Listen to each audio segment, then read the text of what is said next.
Hello guys, welcome back to our channel. हम आ गए हैं अपने रिवीजन सीरीज के डे 2 पर, जिसमें हम लोग जर्नल को कवर करेंगे। विदाउट वेस्टिंग टाइम हम जल्दी से स्टार्ट करेंगे और रिवीजन जो है बहुत अच्छे तरीके से कवर करेंगे। चलिए देखिए, सबसे पहले समझते हैं जर्नल होता क्या है। तो ध्यान रखिएगा, जर्नल एक लैटिन टर्म है। ध्यान रखिएगा कैसा टर्म है, लैटिन टर्म। तो क्योंकि अकाउंट की पहली बुक जो थी सुमादी अर्थमेटिका ज्योमेट्रिका प्रोपोर्शनेट का प्रोपोर्शनेट, वो लैटिन लैंग्वेज की थी। तो सारे टर्म, अकाउंटिंग टर्म जितने भी होते हैं वो लैटिन लैंग्वेज के ही होते हैं। तो ये लैटिन टर्म जर और नल से मिलकर बना है। यहाँ जर का मतलब होता है एवरीडे और नल का मतलब होता है रिकॉर्ड, यानी कि यहाँ पर day to day record maintain किया जाता है हर ट्रांजेक्शन का। मीनिंग क्या है देखिए, journal is a book of prime entry, यानी सबसे पहले ट्रांजेक्शन यहीं पर रिकॉर्ड होता है। इसको ओरिजिनल एंट्री भी बोलते हैं। इन विच ट्रांजेक्शन रिकॉर्ड क्रोनोलॉजिकल ऑर्डर। अब ये बात आती है कि क्रोनोलॉजिकल ऑर्डर का मतलब क्या है। तो ध्यान रखना, इसका मतलब होता है डे एंड डेट वाइज। जैसे जैसे ट्रांजेक्शन हुआ, जिस जिस दिन हुआ, उसके हिसाब से उसको टाइम के हिसाब से टेम्पोरल बेसिस पर लिखा जाता है। अगली बात, डेफिनेशन क्या है जर्नल की। तो देखिए, एमजे कीलर, उनके हिसाब से डेफिनेशन क्या थी। A journal is a chronological record of financial transaction of a business. इसका मतलब जर्नल में कोई भी नॉन फाइनेंशियल ट्रांजैक्शन जो मॉनेटरी फॉर्म में नहीं होता उसे रिकॉर्ड नहीं किया जाता। केवल और केवल फाइनेंशियल ट्रांजैक्शन को ही रिकॉर्ड किया जाएगा। ध्यान रखिएगा, ये बेसिक थ्योरी जो है ये आपके जो एमसीक्यू क्वेश्चन होते हैं उनके लिए जरूरी होती है। चलिए स्क्रीनशॉट ले लीजिए सबके संग। देखिए अब टर्म्स या एक्सप्रेशन जो कि यूज होंगे जर्नल के लिए वो कौन कौन से हैं। पहली बात, बुक्स ऑफ ओरिजिनल एंट्री। ध्यान रखना, जर्नल को बुक्स ऑफ ओरिजिनल एंट्री या प्राइम एंट्री कहा जाता है, क्योंकि कोई भी ट्रांजेक्शन सबसे पहले जर्नल में रिकॉर्ड होता है, उसके बाद ही वो लेजर में जाता है। उसके बाद फर्दर आप लोगों ने पढ़ा है, ट्रायल बैलेंस बनेगा, फाइनेंशियल स्टेटमेंट बनेगा, वो सब चीजें आगे की बात है, लेकिन सबसे पहले ट्रांजेक्शन जर्नल में रिकॉर्ड होगा। यहाँ पे एक मेन बात आती है, जर्नल एंट्री क्या है। तो ध्यान रखना, कोई भी ट्रांजेक्शन जिसे बुक्स में रिकॉर्ड किया जाता है वो जर्नल एंट्री कहलाता है। An entry recorded in the journal is called journal entry. और रिकॉर्डिंग के पर्पज से कोई भी एंट्री, कोई भी ट्रांजेक्शन एंट्री कहलाता है। ध्यान रखिएगा। जर्नलाइजिंग क्या होता है, वो प्रोसेस जिसमें हम ट्रांजेक्शन को जर्नल में रिकॉर्ड करते हैं उसे हम क्या बोलते हैं, उसे बोलते हैं जर्नलाइजिंग। पूरा प्रोसेस जर्नलाइजिंग कहलाता है। ध्यान रखिएगा। पोस्टिंग, जर्नल के बैलेंस को आप अगर लेजर में ट्रांसफर करोगे, देखो लिखा है the transfer of journal entry into ledger account. Ledger मतलब सब डिवीजन, जहां पर आप asset liability capital revenue expense वगैरह के अकाउंट को में बांट के सभी ट्रांजेक्शन को लिखते हैं। तो ध्यान रखिएगा, the transfer of journal into the ledger account is called posting. जल्दी से स्क्रीनशॉट ले लीजिए। अब मेन बात ये आती है कि एडवांटेजेस ऑफ जर्नल क्या है। तो ध्यान रखिएगा, पहली बात, यहाँ पे ट्रांजेक्शन क्रोनोलॉजिकल ऑर्डर में लिखा जाता है, मतलब डे एंड डेट वाइज लिखा जाता है। तो आपको पता रहता है ये वाला ट्रांजेक्शन किस डेट पर कब हुआ था। दूसरी बात, एक्सप्लेनेशन ऑफ ट्रांजेक्शन। तो ध्यान रखिएगा, हर ट्रांजेक्शन के लिए नरेशन यानी शॉर्ट एक्सप्लेनेशन लिखा जाता है, ताकि पता चले कि ट्रांजेक्शन किस किस के बीच कब कब किस किस डेट पर कैसे कैसे हुआ। अगली बात, लोकेटिंग एरर। जर्नल के थ्रू आपको पता चल जाता है कि अगर एरर ढूंढने में बहुत मदद मिलती है। मतलब आपको ये जब रेक्टिफिकेशन ऑफ एरर आप पढ़ोगे तो बहुत डिटेल में पढ़ोगे, जर्नल में कहाँ पर कैसे गलती होती है उसको मैनेज कर पाते हैं। अगली बात, recording of both the aspect. यहाँ पे दोनों एस्पेक्ट, डेबिट और क्रेडिट, दोनों रिकॉर्ड होते हैं, जिनके थ्रू हम लोग एंट्रीज को सेटल कर पाते हैं पूरी तरह से। तो एडवांटेज का स्क्रीनशॉट ले लीजिए। चलिए अगली बात आती है लिमिटेशंस की। जर्नल की लिमिटेशंस क्या है। पहली बात, नो प्रॉम्प्ट इन्फॉर्मेशन। भाई देखिए, ट्रांजेक्शन हो रहे हैं, ना तो हमको क्लासीफाई कर रहे हैं, ना ही उनसे कोई कंक्लूजन निकाल पाएंगे जल्दी में। तो ये ध्यान रखिएगा, ये जो जर्नल होता है ये आपको इमीडिएट कोई डिसीजन नहीं देता है, आप केवल रिकॉर्डिंग करते हैं उसमें। दूसरी बात, बल्कि इन्वॉल्वमेंट, ट्रांजेक्शन बहुत सारे होते हैं, ठीक है। तो बहुत सारी काउंटिंग हो जाने के बाद मेन बात ये आती है, कंक्लूजन कोई निकलेगा नहीं, बस रिकॉर्ड करके आप डेबिट क्रेडिट लिख रहे हो। इसलिए जो प्रेजेंट इरा में लोग जर्नल बनाते ही नहीं है, सीधे सीधे लेजर और कैश बुक का यूज करते हैं। तीसरी बात, टाइम एंड कॉस्ट कंज्यूमिंग, पैसा भी बहुत लगता है जर्नल बनाने में और रुपया भी बहुत खर्च होता है। अगली बात, यहाँ पर कैश बैलेंस इमीडिएटली रिवील नहीं होता। आपको कैश का अकाउंट बनाना पड़ेगा, यानी लेजर बनाना पड़ेगा या कैश बुक बनानी पड़ेगी, तब जाके आपको कैश का बैलेंस पता चलेगा। अगली बात, ये सब्स्टिट्यूट नहीं होता लेजर का, मतलब जर्नल के बाद भी आपको लेजर तो बनाना ही पड़ता है, ठीक है। चलिए स्क्रीनशॉट ले लीजिए जल्दी से। अब अगली बात, जर्नल का फॉर्मेट क्या है। तो देखिए, फॉर्मेट वाइज अगर हम चले तो सबसे पहले लिखते हैं डेट। डेट में जो भी ईयर मंथ जो भी है, जैसे अब मैं आपको कहूँ जैसे 2025, ऐसे कहूँ मैं 2025, जो भी महीना है, जैसे मान लीजिए 2025, और फिर लिखिएगा जनवरी 27, ऐसे जो भी डेट है, जो भी अकाउंट डेबिट करना है उसको ऊपर लिखते हैं, नीचे लिखते हैं क्रेडिट वाले को, और अमाउंट डेबिट क्रेडिट पूरा। ये LF का मतलब होता है लेजर फोलियो, यानी कि ये वाला ट्रांजेक्शन लेजर के किस पेज पर आपको मिलेगा। फोलियो मतलब होता है पेज नंबर, ध्यान रखिएगा, फोलियो मतलब पेज नंबर, ठीक है, ध्यान रखिएगा। ये वाला ट्रांजेक्शन लेजर के किस पेज पर मिलेगा, इसके लिए होता है लेजर फोलियो। क्योंकि हम लोग अपने रिवीजन सीरीज में हैं, तो इसके लिए मैं ज्यादा उतना ही फोकस कर रहा हूँ, तो जरूरी है सब चीजें आपको आती हैं, बस रिकैप करानी है तो जल्दी से रिकैप करा दे रहा हूँ। ध्यान से देखिएगा, रूल्स रिकैप करते हैं हम लोग, तो रूल्स में क्या रहेगा, दो तरह के अप्रोचेस रहेंगे, ट्रेडिशनल और मॉडर्न। ट्रेडिशनल में मैंने आपको बताया था क्या रूल लगता है, और 3 तरह के अकाउंट होते हैं। बेसिकली कहूँ तो 2 तरह के अकाउंट होते हैं, इसको ऐसे समझिएगा, जो अकाउंट्स बनेंगे वो 2 तरह के होंगे। एक बनेगा पर्सनल अकाउंट, दूसरा बनेगा इम्पर्सनल अकाउंट।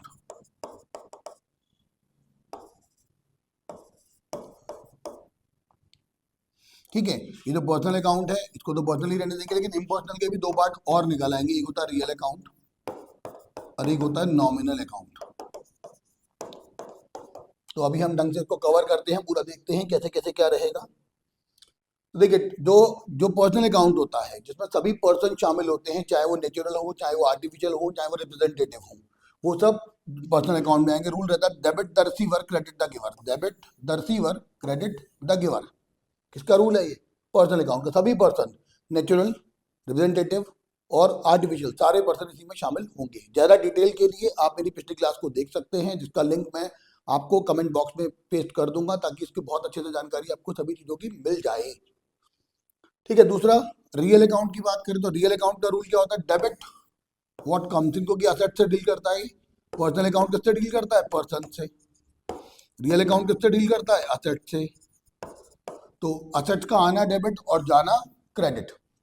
इसके बाद नॉमिनल अकाउंट की बात करें तो नॉमिनल अकाउंट में सारे खर्चे और नुकसान डेबिट होंगे, और सारी इनकम्स और गेन क्रेडिट होंगे। ये तो थी ट्रेडिशनल अप्रोच, यानी जो ब्रिटिश अप्रोच होती है।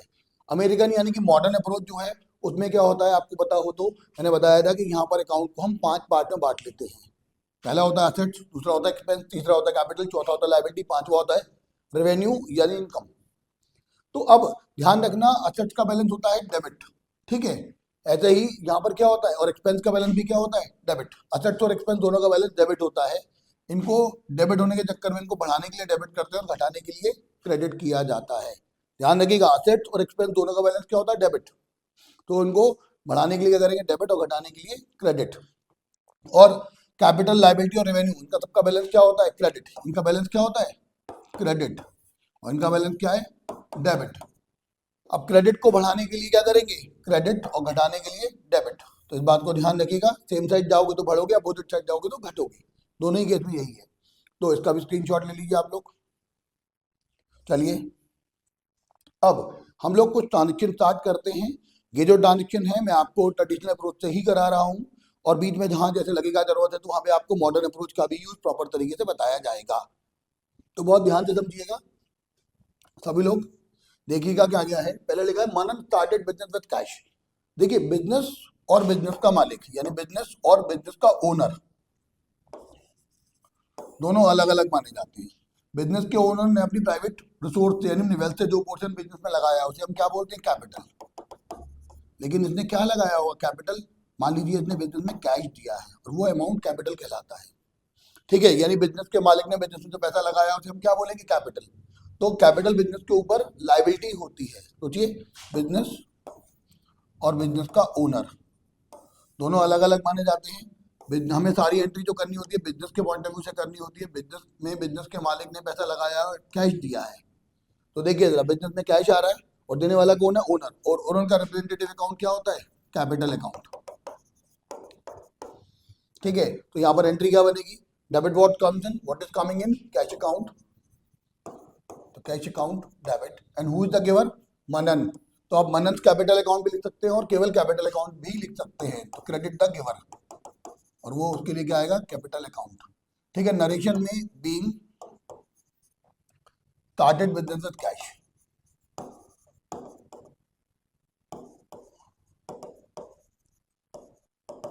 जो भी अमाउंट है वो आप लिखेंगे, डेबिट वाला डेबिट में, क्रेडिट वाला क्रेडिट में। तो देखिए ये एलएफ का कॉलम बना लेते हैं, ये अमाउंट था इनका 5 लाख रुपीज, डेबिट वाला डेबिट में और क्रेडिट वाला क्रेडिट में, ये डेट का कॉलम हो जाएगा इस तरीके से। चलो फॉर्मेट वाइज हम इसमें कर लेते हैं।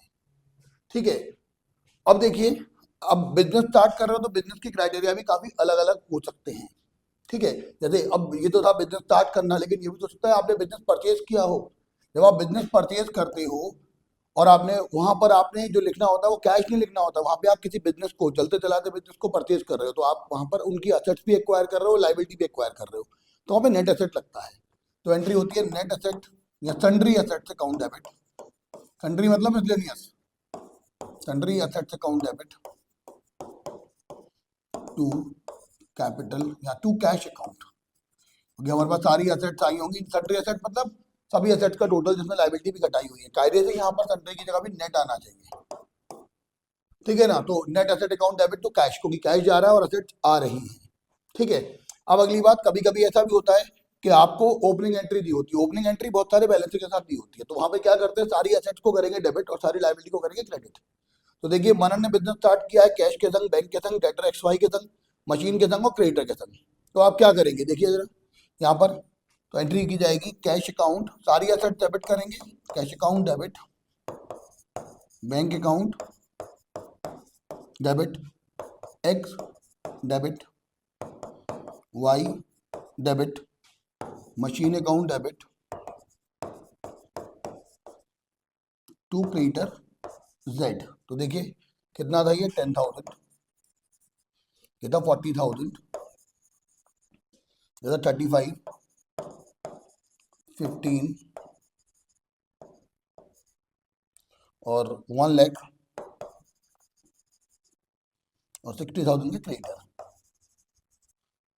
अब देखिए कितना है, 10,000 और 40,000, 50,000, 50 और 50, 1 लाख, 2 लाख रुपीज में से 60,000 जाएगा, तो बैलेंस फिगर क्या निकलेगा, कैपिटल अकाउंट। क्यों निकलेगा, क्योंकि हमने पढ़ा था, क्या पढ़ा था, हमने पढ़ा था asset equal to capital plus liability. तो यहाँ पर कितना आ जाएगा, 1 लाख और 50 और 50, 1 लाख, 2 लाख, 2 लाख में से 1,40, ये क्या निकलेगा, बैलेंस फिगर।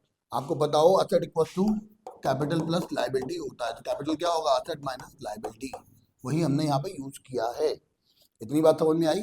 चलिए स्क्रीनशॉट ले लीजिए, बहुत बढ़िया। चलिए अगला पार्ट देखते हैं, एंट्री रिलेटेड टू असेट्स। ऐसा हो सकता है हम असेट परचेज करें, तो उसके रिगार्डिंग क्या होगा। तो देखिए जैसे बिल्डिंग परचेज, केवल ये लिखा है बिल्डिंग परचेज, कुछ नहीं लिखा तो वो कैश माना जाएगा। या लिखा हो बिल्डिंग परचेज फॉर कैश, देखिए बात वही है। तो हमारे पास क्या होगा, बिल्डिंग आएगी, डेबिट व्हाट कम्स इन, तो बिल्डिंग अकाउंट डेबिट, और कैश जा रहा है तो टू कैश अकाउंट, तो building account debit to cash account, जितने भी रुपए किए वो रुपया लिख देंगे। देखिए इसके बाद अगली बात क्या आती है, बिल्डिंग सोल्ड, बिल्डिंग आपने बेच दी है। ठीक है, बिल्डिंग बेचोगे या बिल्डिंग सोल्ड फॉर कैश, नगद बेचिए, बात एक ही है। तो क्या होगा, बिल्डिंग बेचोगे, कैश आएगा, बिल्डिंग जाएगी, तो एंट्री हो जाएगी cash account debit to building account. ठीक है, कितने रुपए की थी, 50,000 रुपए की। एक बात ध्यान रखिएगा, बिल्डिंग की जगह मशीनरी, प्लांट, फर्नीचर, फिक्चर्स, कुछ भी हो सकता है, कोई भी एसेट हो सकती है। तो हमने जब प्लांट खरीदा तो प्लांट खरीदा तो लिखेंगे plant account debit to cash account, और मशीनरी बेची है तो cash account debit to machinery, उस हिसाब से डील कर लेंगे। फिर लिखा है प्लांट परचेज फ्रॉम दीपू। अब देखिए यहाँ पे पार्टी का नाम लिखा हुआ है, इसका मतलब ये ऑन कैश नहीं है, कैश भी नहीं लिखा हुआ और पार्टी का नाम लिखा हुआ है। ठीक है ना, अगर पार्टी का नाम और कैश दोनों लिखा हो तो वो कैश ही माना जाता है। लेकिन यहाँ पर देखिए good plant purchase from Deepu, plant purchase किया दीपू से, तो देखो प्लांट आ रहा है तो प्लांट अकाउंट डेबिट, पेमेंट तो किया नहीं है, तो हमने पेमेंट करना होगा किसको, दीपू को। दीपू कौन है, क्रेडिटर, क्रेडिटर का बैलेंस क्या होता है, क्रेडिट, तो हम क्या करेंगे, क्रेडिट द गिवर, तो यहाँ पर लिख देंगे टू दीपू। नाम के साथ अकाउंट नहीं लगाते, जैसा हम पहले पढ़ चुके थे। अमाउंट हो जाएगा 1 लाख रुपया, जो भी अमाउंट दे लिख लीजिएगा। Furniture sold to Tinku, furniture Tinku को बेचा है, ऑब्वियस बात है, फर्नीचर बेचोगे टिंकू को तो टिंकू ने पैसा तो दिया नहीं है आपको, उधार है ये, तो ऐसे केस में क्या हो जाएगा, टिंकू आपका डेटर बन जाएगा, डेबिट होगा। ठीक है ना, डेबिट द रिसीवर। और what is going out, furniture, तो एंट्री हो जाएगी Tinku debit to furniture account. ठीक, जो भी अमाउंट है वो लिख दीजिएगा। देखिए मैं बार बार चीज को कह रहा हूं, ये केवल एक रिवीजन क्लास है। सारे रूल्स एंड रेगुलेशंस के लिए जो भी जानकारी है वो ऑलरेडी मैं पहले वीडियोस में डाल चुका हूं। आपको जो कमेंट बॉक्स है उसमें लिंक मिल जाएगा, ताकि इस वीडियो को आप अच्छे से देख सकें, कवर कर सकें। तो बहुत अच्छे से यहाँ पर बस केवल रिवीजन कराया जा रहा है, बहुत ध्यान से देख लीजिए और उसको स्क्रीनशॉट भी लेते चलिए सबके साथ। चलिए अगली बात, एंट्री रिलेटेड टू गुड्स, माल से रिलेटेड एंट्रीज होती है। जैसे लिखा हो तो ध्यान रखिएगा, माल का आना, ठीक है, माल कब आता है, जब परचेज किया हो, ठीक है, और माल कब जाता है, जब माल बेचा हो। माल का आना कब होगा, जब परचेज करोगे, परचेज ऑफ गुड्स। माल का जाना कब होगा, जब सेल्स ऑफ गुड्स। अब सेल किया हुआ माल वापस आ गया तो भी तो माल आ रहा है वापस, तो उसे बोलते हैं सेल्स रिटर्न या रिटर्न इनवर्ड, उससे भी माल आएगा। और परचेज किया हुआ माल हमने अगर वापस लौटा दिया तो माल जाएगा, इसलिए उसको आउटगोइंग ऑफ गुड्स में शामिल करेंगे, उसे बोलते हैं परचेज रिटर्न या रिटर्न आउटवर्ड। देखते हैं, जैसे लिखा हो गुड परचेज फॉर कैश।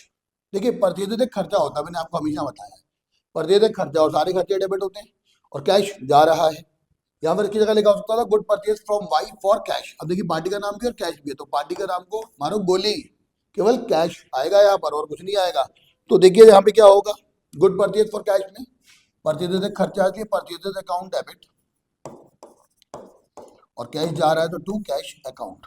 जो भी अमाउंट है वो अमाउंट लिख दीजिएगा। फिर अगर ये लिखा हो गुड परचेज फ्रॉम पी, अब यहाँ पे पार्टी का नाम लिखा है लेकिन कैश तो है नहीं, तो सीधी बात है, परचेज किया पी से, तो पी कौन है, क्रेडिटर यानी पर्सन।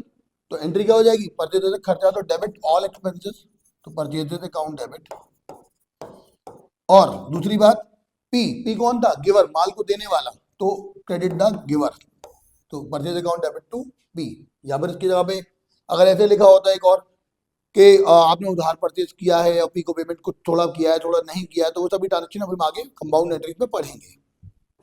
तो देखिए लिखा है private goods introduce into business. Main बात आ गई प्राइवेट गुड्स। ध्यान रखिएगा मालिक का प्राइवेट गुड्स था, मालिक ने अपनी वेल्थ का जो पोर्शन बिजनेस में लगाया उसे कैपिटल बोलते हैं। मालिक ने माल लगाया है लेकिन किसके थ्रू, वो लगाया है कैपिटल के लिए। तो यहाँ पर हम एंट्री क्या करेंगे, परचेज अकाउंट डेबिट, माल तो आया है लेकिन मालिक की कैपिटल के रिगार्डिंग, क्योंकि मालिक ने अपने प्राइवेट रिसोर्सेज से लगाया है, टू कैपिटल अकाउंट आएगा। वेल्थ का जो पोर्शन बिजनेस का मालिक बिजनेस में लगाता है उसे कैपिटल बोलते हैं। और कैपिटल क्या है, रिप्रेजेंटेटिव पर्सनल अकाउंट, तो क्रेडिट द गिवर, तो मालिक का अकाउंट किस नाम से जाना जाएगा, वो जाना जाएगा कैपिटल अकाउंट से। स्क्रीनशॉट ले लीजिए फटाफट से। अगली एंट्री सेल्स से रिगार्डिंग है। सेल्स में क्या होगा, जैसे लिखा है गुड सोल्ड फॉर कैश, माल नगद बेचा, या लिखा good sold to Aditi for cash, दोनों का मतलब एक ही है। माल बेचोगे तो क्या होगा, माल जाएगा, इनकम जनरेट होगी, ऑब्वियस बात है, तो सारी इनकम क्रेडिट होती है तो सेल्स क्रेडिट हो जाएगा। अब जब माल नगद बेच रहे हो तो पैसा आएगा, डेबिट व्हाट कम्स इन, तो एंट्री बनेगी cash account debit to sales account. ठीक है, इसका अमाउंट लिख दीजिएगा जो भी है। ऐसे अगर उधार माल बेचा हो तो गुड सोल्ड टू कृष्णा, अब ये तो लिखा नहीं कैश में, तो ऑब्वियस बात है उधार बेचा होगा तो कृष्णा कौन, रिसीवर, तो डेबिट द रिसीवर, और सेल्स एक इनकम इसलिए क्रेडिट हो जाएगी, तो एंट्री क्या हो जाएगी, कृष्णा डेबिट द रिसीवर, और सेल्स क्रेडिट, क्योंकि क्रेडिट ऑल इनकम्स, इतना अमाउंट लिख दीजिएगा। फिर goods of 50,000 sold to Puneet, out of which 30,000 has been received. अब देखिए कंपाउंड एंट्री हो गई, दो एंट्री हो गई, पहले 50,000 का माल बेचा उसमें से 30,000 रुपये आपको मिल गए, तो दो एंट्री अलग अलग आप करो, उसकी बजाय एक एंट्री कर सकते हैं। देखिए कंपाउंड एंट्री का बेसिक रूल क्या है मैं आपको बता दूं, एटलीस्ट एक अकाउंट कॉमन होना चाहिए उनमें, और सेम डेट पर होना चाहिए। सेम डेट तो है, देखते हैं कॉमन है कि नहीं। जैसे गुड सोल्ड टू पुनीत, तो हम एंट्री क्या करते हैं, पुनीत डेबिट टू सेल्स, ठीक है। फिर पुनीत से 30,000 रुपये मिल गए, तो cash account debit to Puneet. तो आप जरा गौर करके देखिए, पुनीत दोनों में कॉमन है और सेम डेट पर भी है, तो दोनों को मिला के कंपाउंड एंट्री कर सकते हैं। कैसे करेंगे जरा वो देखिएगा, पूरा समझा दे रहा हूँ, ध्यान से देखिएगा। तो एंट्री क्या बनी, गुड सोल्ड टू पुनीत, तो सेल्स कितने की थी, सेल्स थी हमारी ₹50,000 की, जिसमें से 30,000 रुपये मिल गया वो कैश में लिख देंगे, और जो रुपया नहीं मिला वो पुनीत के नाम से चला जाएगा, क्योंकि पुनीत कौन है, रिसीवर, तो पुनीत डेबिट। तो एंट्री क्या हो जाएगी, देखो cash account debit, Puneet debit to sales account. Total माल गया 50,000 का, जितना नगद बेचा है उससे कैश बढ़ेगा, तो डेबिट व्हाट कम्स इन 30,000 रुपये, और जो उधार बेचा है तो उसके लिए डेबिट द रिसीवर। ठीक है, अच्छे से समझ में आ रहा होगा सब कुछ। चलिए बढ़िया है। देखिए personal good sold 9,000 and this amount was introduced in the business. आपने देखो प्राइवेट गुड बेचा है, पर्सनल गुड बेचा है, तो मालिक ने अपना माल बेच के खुद से पैसा ले लिया होगा और वो पैसा बिजनेस में लगा दिया, यानी क्या किया उसने, कैपिटल लगाई है। और कैपिटल लगाने की एंट्री क्या होती है, cash account debit to capital account. ठीक है, यहाँ पर सेल्स नहीं है, वो उसने प्राइवेट गुड्स बेचा है, प्राइवेट गुड्स की एंट्री बिजनेस में रिकॉर्ड नहीं होगी। वो गुड्स उसने बेचा वहां प्राइवेटली और वो पैसा बिजनेस में लगाया। तो बिजनेस में मतलब क्या हुआ, बिजनेस में पैसा लगाया उसकी एंट्री करनी है। बिजनेस में बिजनेस का मालिक पैसा लगाता है उसे क्या बोलते हैं, कैपिटल। तो एंट्री बन जाती है cash account debit to capital account. Screenshot ले लीजिए जल्दी से। अब देखिए रिटर्न की बात करें, कभी कभी माल जो हमने बेचा है वो सैंपल के अकॉर्डिंग नहीं होता, टूट फूट होता है, लीकेज होता है, ब्रेकेज होता है, तो सामने वाली पार्टी माल लौटा देती है। तो ऐसे केस में क्या होता है, तो देखिए रिटर्न कब है, जब goods not according to sample, माल सैंपल के अकॉर्डिंग ना हो, रॉन्ग बिलिंग हो, लीकेज हो, ब्रेकेज हो, या कोई भी और रीजन हो सकता है। तो अब ये समझिएगा, ये जो रिटर्न होती है दो टाइप की होती है, एक होती है परचेज रिटर्न जिसे हम लोग बोलते हैं रिटर्न आउटवर्ड, एक नाम और भी होता है इसका, ठीक है, और सेल्स रिटर्न यानी बिका हुआ माल वापस आ जाए उसे बोलते हैं हम लोग रिटर्न इनवर्ड। ध्यान रखिएगा, ठीक है। तो देखिए क्या रहेगा कि परचेज रिटर्न और सेल्स रिटर्न दो टाइप की रहेगी, तो कैसे ट्रीटमेंट होगा परचेज रिटर्न का, कैसे होगा सेल्स रिटर्न का, वो देख लेते हैं जरा एक बार। स्क्रीनशॉट ले लीजिए इसका। देखिए पहले परचेज रिटर्न की बात करें, देखिए इसका दूसरा नाम होता है रिटर्न आउटवर्ड। डॉक्यूमेंट्री एविडेंस होता है इसका डेबिट नोट। और जब भी परचेज रिटर्न हम लोग करते हैं तो उस समय पर क्या होता है परचेज रिटर्न करने पर, कि हम सामने वाली पार्टी का नाम डेबिट करेंगे। जैसे मान लीजिए मैंने ए से माल परचेज किया है, तो परचेज अकाउंट डेबिट टू ए। अब मैं ए को माल लौटाऊंगा तो ए को कैंसिल करने के लिए डेबिट करना पड़ेगा, तो यहाँ पर ए के लिए क्या जारी होगा, डेबिट नोट। ध्यान रखिएगा। तो डॉक्यूमेंट्री एविडेंस होगा डेबिट नोट। समझते हैं इस एग्जाम्पल को कैसे, जैसे लिखा गुड परचेज फ्रॉम XYZ, तो इसकी एंट्री बनेगी purchase account debit, purchases account debit to party का नाम जो भी XYZ दे रखा है वो, ठीक है। 20,000 रुपये का माल खरीदा था, फिर क्या हुआ, फिर उसने लिखा 10% का माल लौटा दिया गया। देखो 10% of goods return to XYZ, तो उसको रिटर्न एंट्री के लिए हम लोग क्या करते हैं, इसको पहले रिवर्स कर देंगे। तो XYZ डेबिट को रिसीवर कौन है माल का, XYZ हमने लौटा दिया उसको, और माल जा रहा है लिख देंगे purchases return account, purchases return account. 20,000 का 10% आ जाएगा 2,000 रुपया, ठीक है। तो ध्यान रखिएगा यहाँ पर पार्टी को हम डेबिट कर रहे थे, कौन सा नोट जारी होगा इसके लिए, डेबिट नोट। बात समझ में आई। चलिए अब अगर सेल्स रिटर्न होगा तो सेल्स रिटर्न को हम लोग जानते हैं रिटर्न इनवर्ड के नाम से। इसके लिए नोट क्या होता है, क्रेडिट नोट। समझते हैं कैसे, जैसे लिखा है एबीसी को आपने 15,000 का माल बेचा, तो एंट्री होती है, तो एबीसी रिसीवर होगा, तो ABC debit to sales account, sales एक इनकम है उसे क्रेडिट करेंगे। कितने रुपए थे, 15,000 थे। अब क्या हुआ, उसने 5,000 का माल लौटा दिया, लिखा देखो goods of 5,000 written by ABC, ABC ने 5,000 का माल लौटा दिया। इस एंट्री को रिवर्स करिए, तो सेल्स रिटर्न अकाउंट डेबिट क्योंकि देखिए रिटर्न है तो सेल्स के संग रिटर्न भी लगेगा, और टू एबीसी कितने का, 5,000 रुपये का माल उसने लौटा दिया था। तो इस बात को ध्यान रखिएगा कि रिटर्न में रिवर्स एंट्री की जाती है लेकिन रिटर्न साथ में लिखा जाता है। देखिए जैसे इस एंट्री को देखिए परचेज टू XYZ था, इसको रिवर्स कीजिए तो XYZ टू परचेज था, लेकिन रिटर्न है तो रिटर्न का नाम संग में लिखेंगे। ऐसे ही एबीसी को सेल्स किया था तो एबीसी टू सेल्स हुआ था, लेकिन रिटर्न कर दिया तो उसकी रिवर्स एंट्री करेंगे सेल्स टू एबीसी, लेकिन सेल्स के संग क्या लगा देंगे, रिटर्न अकाउंट, क्योंकि ये रिटर्न का कंसेप्ट है। इतनी बात समझ में आई, स्क्रीनशॉट ले लीजिए। अब अगली बात आती है related to expense and income. भाई नॉमिनल अकाउंट आ गया तो क्या रहेगा, देखिए जैसे सैलरी पेड लिखा हो तो पेड का मतलब इन कैश होता है, ठीक है। तो यहाँ पे लिखा हो सैलरी पेड टू अंकित। अब देखिए पार्टी का नाम लिखा है लेकिन पेड का मतलब क्या, इन कैश। और मैंने कहा था जब कैश भी लिखा और पार्टी का नाम भी, तो क्या मानते हैं हम लोग, कैश। तो इन दोनों ही केस में सैलरी एक खर्चा तो डेबिट ऑल एक्सपेंसेस, तो सैलरी अकाउंट डेबिट, और कैश जा रहा है तो टू कैश अकाउंट। 5,000 रुपीज से ये वाली एंट्री कर देंगे। ऐसे लिखा हो रेंट रिसीव्ड, रेंट मिला, या रेंट रिसीव फ्रॉम प्रेम, तो बात एक ही है। रेंट मिला तो अल्टीमेटली क्या होगी, कैश अकाउंट डेबिट, कैश आ रहा है, और रेंट एक इनकम है तो क्रेडिट ऑल इनकम्स। ध्यान रखिएगा यहाँ पर कि अगर कोई भी खर्चा जैसे सैलरी, रेंट, इंटरेस्ट, कमीशन कुछ भी पेड किया तो खर्चा डेबिट होगा, और कैश जा रहा था टू कैश। और कोई भी इनकम मिली हो, रेंट मिला हो, कमीशन मिला हो, कोई ब्रोकरेज मिली हो, कुछ भी ऐसी कोई इनकम मिली हो, तो ऐसे कितने क्या होगा, debit what comes in cash आता है हमारे पास, और क्रेडिट ऑल इनकम, तो उस इनकम के नाम को क्रेडिट कर देंगे। ठीक है, चलिए बढ़िया, इसका स्क्रीनशॉट ले लीजिए। अब देखिए आगे, जैसे कैश पेड टू क्रेडिटर, भाई ऑब्वियस बात है, मैंने एक्स से माल खरीदा तो एक्स को पेमेंट भी तो करूंगा। अब देखो मैंने जैसे मान लीजिए एक्स से माल परचेज किया है, तो मैं एंट्री कर रहा हूँ purchases account debit to X. ठीक है, मान लीजिए मैंने 10,000 का माल खरीदा था, अब मैं एक्स को पेमेंट कर रहा हूँ, तो एक्स रिसीवर होगा कि नहीं, अब मैं पेमेंट करूंगा तो उसे, और मेरे पास से क्या आ जाएगा, कैश। तो कैश पेड टू क्रेडिटर में क्या एंट्री होगी, जो भी XYZ पार्टी का नाम है, यानी कि क्रेडिटर, जो भी नाम था, कुछ ना लिखा हो तो क्रेडिटर्स अकाउंट लिख देना।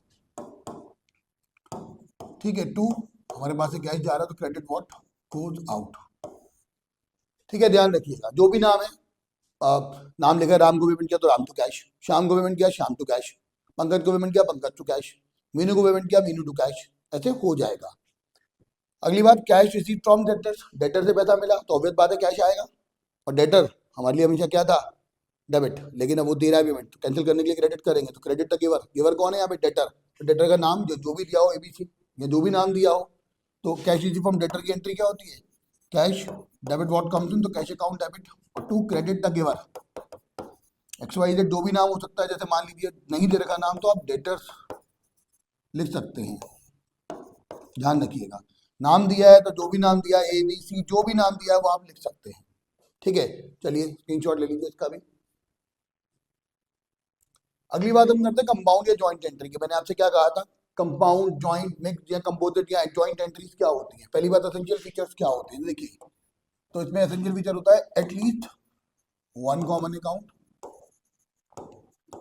एक कॉमन अकाउंट होगा, और दूसरी बात सेम डेट होगी, तभी उन एंट्री को कंपाउंड किया जाता है, अदरवाइज नहीं। जैसे एग्जांपल बताता हूँ, जैसे लिखा हो कैश, यहाँ कहूँ तो goods purchase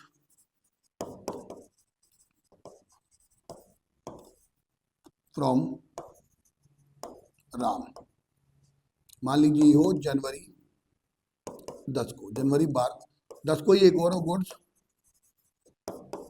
purchase for cash. देखिए, गुड परचेज फ्रॉम राम की एंट्री क्या बनेगी, purchases account debit to Ram account, Ram, बस के बाद नाम लिख दिए, नाम के साथ अकाउंट नहीं लगाते, फर्स्ट ऑफ आगे लगा सकते हैं वैसे तो। Good purchase for cash to entry होगी purchases account debit to cash account. अब जरा ध्यान से देखिएगा, यहाँ पर डेट कॉमन है, और देखिए दोनों में परचेज अकाउंट भी कॉमन है, तो दोनों को मिला के एक एंट्री कर दी जाएगी। एंट्री क्या बनेगी, purchases account debit, purchases account debit to Ram to cash account. कितना रहेगा, देखिए, मान लीजिए राम से आपने माल परचेज किया था 5,000 रुपये का, और कैश परचेज किया था 2,000 रुपये का, टोटल 7,000 रुपये यहाँ पर आ जाएंगे। कंपाउंड एंट्री का रूल बहुत अच्छे से कवर हो गया होगा, स्क्रीनशॉट ले लीजिए। अगली बात देखिए डिस्काउंट की। डिस्काउंट क्या होता है भाई, हमने पूछा है, जगह जगह देखा है, साहब क्या डिस्काउंट दे रहे हो, या सामने वाली पार्टी हमसे कहती है भाई आप हमें क्या डिस्काउंट अलाउड करोगे। डिस्काउंट अलाउड, डिस्काउंट रिसीव्ड होता क्या है, डिस्काउंट आखिर है क्या, तो देखिए डिस्काउंट का बेसिक मतलब होता है रिडक्शन इन वैल्यू, किसी चीज के रेट में या वैल्यू में कमी कर देना। तो दो तरह की डिस्काउंट होती है, ट्रेड डिस्काउंट और कैश डिस्काउंट। समझते हैं पहले meaning. Trade discount allowed by wholesaler और manufacturer to the retailer at a fixed percentage into on the printed price. By the way मान के चलिए किसी चीज का प्रिंट प्राइस जो है वो, ये कैटलॉग प्राइस या लिस्ट प्राइस जो है वो 100 रुपया है। हमने कहा माल 100 का बेचोगे क्या, कि नहीं साहब हम आपको 20% डिस्काउंट पे बेचेंगे, तो 80 रुपीज का पड़ेगा। तो ये 20% क्या है, ट्रेड डिस्काउंट। ये होलसेलर या रिटेलर, होलसेलर या मैन्युफैक्चरर रिटेलर को देता है, ध्यान रखिएगा। लेकिन सामने वाली पार्टी से प्रॉम्प्ट पेमेंट के लिए, इमीडिएट पेमेंट के लिए जो हम डिस्काउंट अलाउड करते हैं उसे क्या बोलते हैं, क्या डिस्काउंट। देखिए लिखा भी हुआ है कि फिक्स पीरियड के अंदर या इमीडिएट पेमेंट के लिए सामने वाली पार्टी को जो हम कस्टमर को जो बेनिफिट देते हैं उसे हम क्या बोलते हैं, डिस्काउंट अलाउड। अब व्हेन अलाउड ये कब होता है, जब स्पेसिफाइड क्वांटिटी आप परचेज करोगे, जबकि उसमें क्या होता है कि आप जब पेमेंट बिफोर या स्पेसिफाइड डेट पर करें, तो यानी स्पेसिफिक डेट पर या उससे पहले पेमेंट करेंगे तो आपको डिस्काउंट मिलेगा। ऑब्जेक्ट क्या है इसका, बेसिक ऑब्जेक्ट ये होता है कि अगर बाय द वे वो लिस्ट प्राइस पर भी माल बेचेगा, 100 रुपए का माल MRP लिखा हुआ है, ठीक है, तो इस पर भी बेचेगा, 80 रुपये खरीद के 100 में बेचेगा, 20 रुपये का उसे प्रॉफिट हो जाएगा, जो डिस्काउंट मिला वही तो प्रॉफिट जनरेट हो जाएगा। देखो लिखा गया है Generally, it is allowed to the retailer to enable them to make some profit even they are sell the goods at their catalog price. Catalog price मतलब लिस्ट प्राइस 100 रुपये था, अब देखिए हमने उसे माल कितने का दिया, 80 का डिस्काउंट काट के, तो 100 का बेच रहा है तो 20 रुपये मार्जिन कमा लेगा। जबकि बेड डेट ना हो जाए तो उसके लिए हम क्या डिस्काउंट देते ताकि जल्दी से पेमेंट आ जाए। फिर recording in the books of account, तो ध्यान रखना ट्रेड डिस्काउंट को बुक्स में रिकॉर्ड कभी नहीं करते, कैश डिस्काउंट को रिकॉर्ड करते हैं सेपरेटली। यहाँ ध्यान रखिएगा, अगर डिस्काउंट अलाउड है, ठीक है, अगर डिस्काउंट अलाउड है तो वो एक एक्सपेंस होगा, इसलिए उसको हम लोग क्या करते हैं डेबिट, और अगर डिस्काउंट रिसीव्ड है तो वो हमारे लिए एक इनकम है, इसलिए उसे क्या करेंगे क्रेडिट। तो ध्यान रखिएगा इन चीजों को। अगली बात डिडक्शन फ्रॉम इनवॉइस, तो ध्यान रखना कि दोनों ही रिड्यूस की जाती है, सॉरी ट्रेड डिस्काउंट बुक्स में रिकॉर्ड की जाती है, डायरेक्टली डिडक्ट की जाती है, सॉरी, और जबकि जो कैश डिस्काउंट है उसको डिडक्ट नहीं किया जाता इनवॉइस में। कैश डिस्काउंट को अलग से जो दिखाना होता है ना, तो डिडक्ट किसको करोगे, ट्रेड डिस्काउंट को, कैश डिस्काउंट को अलग से शो करोगे, उसे वहां पे डिडक्ट नहीं करते। ठीक है, इतना कैश डिस्काउंट हमने दिया। देखिए फिर आगे क्या है, स्क्रीनशॉट ले लीजिए, इसकी एंट्रीज करते हैं। तो देखिए क्या होगा, पहले ट्रेड डिस्काउंट को बुक्स में रिकॉर्ड नहीं करते। ठीक है, देखो क्या लिखा है, गुड्स और भी 10,000 purchase from Deepak at 10% trade discount. तो 10,000 का माल 10% यानी 1,000 डिस्काउंट पर 9,000 में दीपक से परचेज किया, तो रिकॉर्ड तो करना नहीं है। तो आपने देखा अमाउंट ऑफ ट्रांजेक्शन 10,000 था, ट्रेड डिस्काउंट 1,000 था, तो माल कितने का रहेगा, 9,000 रुपये का। तो परचेज किया 9,000 रुपये का माल दीपक से, तो एंट्री होती है परचेज अकाउंट डेबिट टू दीपक, कितना आएगा यहाँ पे 9,000 रुपये। ट्रेड डिस्काउंट को बुक्स में रिकॉर्ड नहीं करते, डायरेक्टली रिड्यूस कर दिया जाता है। अगली बात, good sold of rupees 5,000, goods of rupees 5,000 sold to Deepika at 10% TD। तो 5,000 में से 10% घटा दो, 4,500 का माल दीपिका को बेचा है, तो एंट्री क्या हो जाएगी, दीपिका रिसीवर है तो Deepika debit to sales account, कितना रुपया आइए 4,500। ठीक है, ध्यान रखिएगा ट्रेड डिस्काउंट को रिकॉर्ड नहीं करते, बुक्स में डायरेक्टली रिड्यूस कर दिया जाता है। अगली बात, कैश डिस्काउंट होगा तो डिस्काउंट को रिकॉर्ड करेंगे, कैसे करेंगे जरा वो समझिएगा। लिखा जाता है cash receive from Arun 1,900 discount allowed to him ₹100। अब देखिए क्या हुआ, अरुण जो गिवर है उससे आपको 10,000 रुपीज लेने थे, उससे कैश मिला तो डेबिट वॉट कम्स इन 1,900, हमें 100 रुपीज का नुकसान हो गया, हमने उसको डिस्काउंट अलाउड किए, नुकसान है तो डेबिट ऑल एक्सपेंसेस, तो डिस्काउंट अकाउंट डेबिट। आप डिस्काउंट अलाउड अकाउंट भी लिख सकते हैं, कोई दिक्कत नहीं होती है उसमें। देखिए कंपाउंड एंट्री बनेगी, जितना रुपया मिला वो कैश में, और जो डिस्काउंट अलाउड किया वो डिस्काउंट अलाउड एक खर्चा होता है उसको डेबिट करते हैं, उसको डेबिट किया। और क्रेडिट द गिवर, कौन था गिवर, अरुण, तो यहाँ पर आप नाम पूरा लिख दीजिएगा अरुण, तो एंट्री बन जाएगी कैश डिस्काउंट टू अरुण। फिर cash paid to Aruna 4,500 in full settlement of date.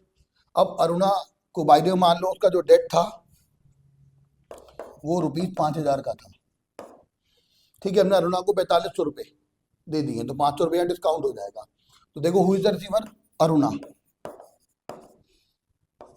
Aruna debit, कितने रुपए देने थे हमने 5,000, और हमने पेमेंट कितना किया कैश से 4,500। फुल सेटलमेंट है तो वहाँ डिस्काउंट होगी, और वो डिस्काउंट हमें रिसीव्ड हो रही है, इसलिए इनकम है, इसलिए इसे क्रेडिट करेंगे। तो आप डिस्काउंट अकाउंट या डिस्काउंट रिसीव्ड अकाउंट लिख सकते हैं यहाँ पर। इस तरह से ये ट्रीटमेंट भी आ गया होगा। बस ये ध्यान रखिएगा ट्रेड डिस्काउंट को बुक्स में रिकॉर्ड नहीं करते, डायरेक्टली रिड्यूस कर देते हैं, और कैश डिस्काउंट को बुक्स में रिकॉर्ड किया जाता है। जब अलाउड होती है तो उसे डेबिट करते हैं, और क्योंकि वो खर्चा है, नुकसान है आपका, और जब रिसीव्ड होती है तो उसे क्रेडिट किया जाता है डिस्काउंट को, क्योंकि वो हमारी इनकम होती है। ठीक है, स्क्रीनशॉट ले लीजिए।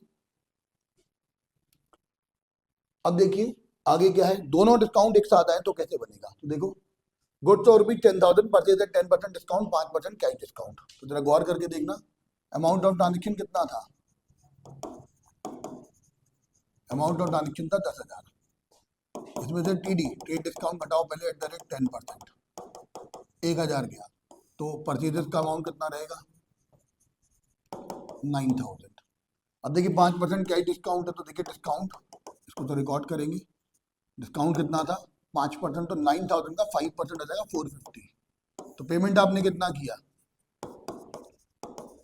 पेमेंट किया आपने 8,550। ठीक है, तो यहाँ पर एंट्री करेंगे, देखिए परचेजेस का खर्चा है, इसको डेबिट करेंगे, तो purchases account debit. Trade discount को बुक्स में रिकॉर्ड नहीं करेंगे, डायरेक्टली रिड्यूस कर देते हैं। फिर आपने पेमेंट कितना किया था टू कैश अकाउंट 8550 डिस्काउंट आपको मिली है, डिस्काउंट रिसीव्ड लेकिन कम होती है, जैसे क्रेडिट किया जाता है तो discount received and discount account को क्रेडिट कर देंगे, जो आएगा 450 रुपीज। कंपाउंड एंट्री बनेगी इसकी भी, देख लीजिए जरा फटाफट से। अगली बात, goods of rupees 50,000 sold at 20% trade discount, 10% trade cash discount. तो देखिए जरा वही सेम अमाउंट ऑफ ट्रांजेक्शन कितना है, 50,000 रुपये। अब इसमें देखिए ट्रेड डिस्काउंट कितना था, ये आएगा 10,000 रुपीज। तो अमाउंट ऑफ सेल्स कितना आ गया, 40,000 रुपीज। अब इसके बाद कैश डिस्काउंट कितना है, देखो डिस्काउंट कितना रहेगा, 10% यानी कि 4,000 रुपये, 40,000 का 10%। तो फिर कैश रिसीव्ड कितना रहेगा, 36,000। तो देखिए क्या रहेगा, पहले माल बेचा है तो टू सेल्स इनकम इसलिए क्रेडिट होगी, टू सेल्स अकाउंट कितना रुपया था, 40,000। इसमें से कैश कितना मिला आपको, 10% कैश डिस्काउंट काट के 90% यानी कि 36,000। तो cash account debit, debit what comes in 36,000। Discount कितना हुआ, डिस्काउंट था 4,000 रुपये, कैश डिस्काउंट अलाउड कर रहे हो तो नुकसान है, खर्चा है, तो इसलिए क्या हो जाएगा डेबिट। तो एंट्री हो जाएगी डिस्काउंट अकाउंट डेबिट। आप डिस्काउंट अलाउड भी लिख सकते हैं, तो ये भी एक कंपाउंड एंट्री बन जाएगी। चलिए स्क्रीनशॉट ले लीजिए इसका जल्दी से।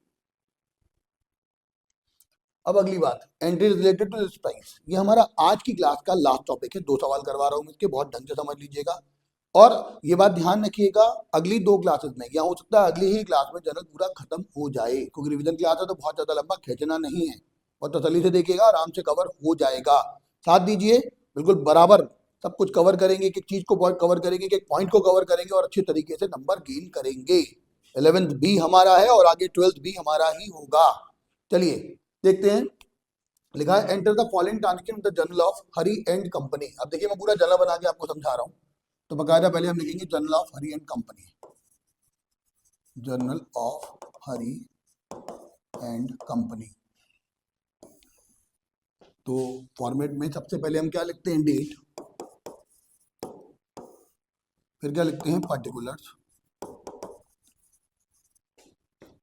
फिर कॉलम बनाते हैं LF का, लेजर फोलियो, और फिर कॉलम बनाते हैं अमाउंट डेबिट अमाउंट क्रेडिट का। तो अमाउंट और इधर भी अमाउंट रुपीज में, ठीक है। चलिए क्या रहेगा, जैसे लिखा है purchase good from Vinod, purchase good from Vinod, Vinod से माल परचेज किया, लिस्ट प्राइस 40,000 का, 10% ट्रेड डिस्काउंट, पर ट्रेड डिस्काउंट रिकॉर्ड नहीं करते। तो 40,000 में से देखिए जरा, यहाँ मैं वर्किंग नोटिस का करके बता दे रहा हूँ। तो परचेजेस कितना रहेगा, तो देखो अमाउंट ऑफ ट्रांजेक्शन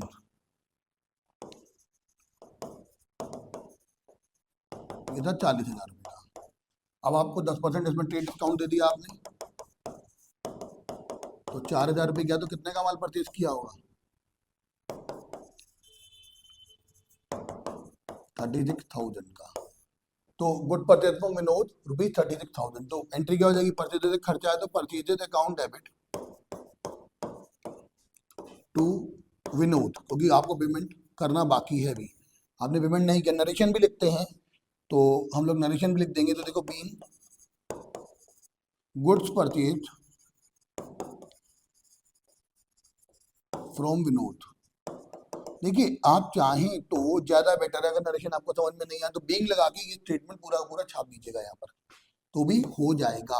और डेट का और ध्यान रखिएगा, देखो 2022 पहले ईयर लिखते हैं, फिर यहाँ पर अप्रैल 1 कोई ट्रांजेक्शन हुआ था, कितने का था ये, 36,000 का। डेबिट वाला अमाउंट डेबिट में, क्रेडिट वाला क्रेडिट में। फिर देखिए return goods to Vinod of the list price of 1,000 list price का माल आपने उसे वापस लौटा दिया है। तो देखिए कब क्या है, अप्रैल 2 में। तो अप्रैल 2 को आप एंट्री करेंगे रिटर्न की, तो रिवर्स एंट्री कर दीजिए Vinod debit to purchases account, लेकिन क्योंकि रिटर्न है तो परचेजेस रिटर्न अकाउंट, जिसे हम लोग रिटर्न आउटवर्ड अकाउंट भी कहते हैं। अब बीइंग लगा के जो भी नरेशन है, being good return to Vinod, ये हम लिख देंगे। देखिए कितने का माल जाएगा, 1,000 लिस्ट प्राइस का था। ध्यान से देखिए, लिस्ट प्राइस का माल आपने 10% डिस्काउंट पे खरीदा था, 10% डिस्काउंट पे ही वापस जाएगा भाई। तो देखना जरा अमाउंट कितने का था, 1000 का लिस्ट प्राइस का डिस्काउंट 10%, 100 रुपये गया तो कितने का माल लौटाया आपने? 900 का। तो एंट्री हो जाएगी Vinod debit to purchase return 900 rupees. अब जरा गौर करिए, विनोद से आपने 36,000 का माल परचेज किया था, 900 का माल लौटा दिया, तो विनोद को देना था वो आपने 35,100 रुपया, 35,100। आपने उसे कितना पेमेंट किया? 34,000 और कह दिया फुल सेटलमेंट। गौर करिए, विनोद हमारा क्रेडिटर था, उसको पेमेंट करेंगे आप अप्रैल 6 को, तो पेमेंट रिसीवर कौन होगा? विनोद। तो विनोद डेबिट, कितना रुपये लेने थे हमको उससे? 35,100। What we are paying to him? Rupees 34,000। तो to cash account credit what goes out हो जाएगा। और देखिए 1100 रुपये आपको फुल सेटलमेंट है यहाँ पर, तो 1100 रुपये डिस्काउंट मिला है, डिस्काउंट रिसीव्ड एक इनकम होती है इसलिए क्रेडिट कर देंगे टू डिस्काउंट या डिस्काउंट रिसीव्ड अकाउंट। नरेशन लिख दीजिएगा, तो कितना आ जाएगा? 1100। ठीक है, तो ढंग से इसको कवर हम आसानी से कर लेंगे। तो ये था हमारा लिस्ट प्राइस से रिलेटेड ट्रांजेक्शन, लेकिन ये परचेज से रिलेटेड था। समझ में आ गया? जल्दी से स्क्रीनशॉट लीजिए। ध्यान रखिएगा, बहुत जल्दी से आपको सब चीजें कवर करानी है, बहुत अच्छे तरीके से कंसेप्ट के साथ कवर करवानी है, ताकि आपको बहुत अच्छे तरीके से सारी चीजें आ जाएं बिना किसी दिक्कत के। हम यहाँ तक आ चुके हैं, अब लास्ट सवाल है, ढंग से कवर करते हैं इसको भी। सेम कवर करेंगे अच्छे से डिस्काउंट की तरह से, जैसे मैंने पिछला क्वेश्चन कवर किया है, और फिर आज की क्लास को यही वाइंड अप करेंगे।